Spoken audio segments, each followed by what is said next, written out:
তিস্তা মহাপরিকল্পনা বাস্তবায়নে দীর্ঘদিন ধরেই আন্দোলন চালিয়ে যাচ্ছেন নদী পাড়ের মানুষ। তবে বাস্তবায়ন নিয়ে তালবাহানার শেষ নেই।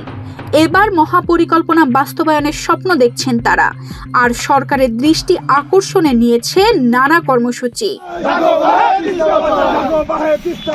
উত্তরের 5 জেলার মধ্য দিয়ে বয়ে চলেছে তিস্তা। রংপুর অঞ্চলের প্রায় 2 কোটি মানুষের প্রত্যক্ষ ও পরোক্ষভাবে তিস্তার উপর নির্ভরশীল।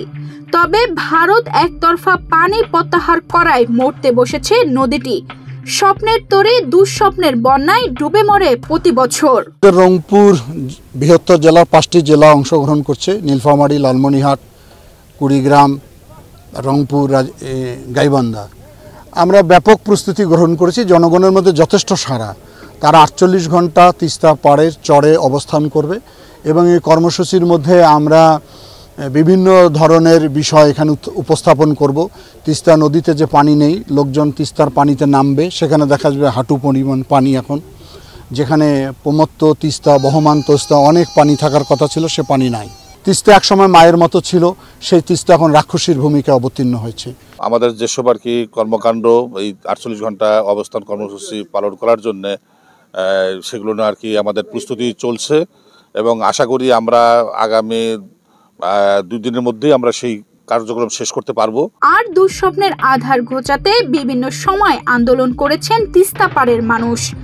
দৃশ্যমান কোনো ফল না পেলেও আশ্বাসের স্বপ্ন ভেঙেছে বহুবার। তবে আর মিথ্যা আশ্বাস মানতে রাজি নয় তিস্তাবাসী। তাই তো দ্রুত বাস্তবায়ন চান তিস্তা মহাপরিকল্পনা। তিস্তা বাঁচার লক্ষ্যে আমরা অনেক আন্দোলন করেছি। আমরা কোনো আন্দোলনের সঠিক কোনো রূপ দেখি নাই।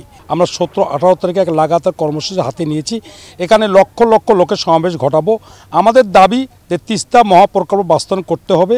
এই অঞ্চলের মানুষ প্রায় সময় বন্যার সময় যে তাদের জমি জমা নদীগর্ভে বিলীন হয়ে যায়, তারা না খেয়ে থাকে, তাদের বাচ্চা কাচ্চা ঠিকমতো শিক্ষা প্রতিষ্ঠানে যাইতে পারে না এবং এই অঞ্চলের মানুষ প্রায় সময় বেকার থাকে, তাদের কর্মের ব্যবস্থা থাকে না।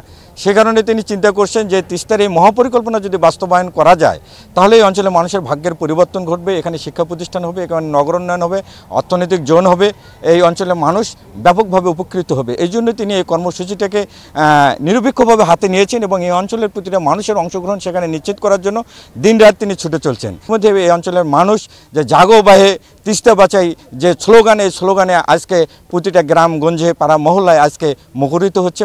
এবার তিস্তা মহাপরিকল্পনা নিয়ে কাজ করছেন বিএনপি সহ বিভিন্ন সংগঠন। চলছে জোরালো আন্দোলন। এমন প্রেক্ষাপটে পরিকল্পনা বাস্তবায়ন হবে আশা করছেন সংশ্লিষ্টরা। তানজিদা রহমান, ইনায়া, বাংলাদেশ প্রতিদিন।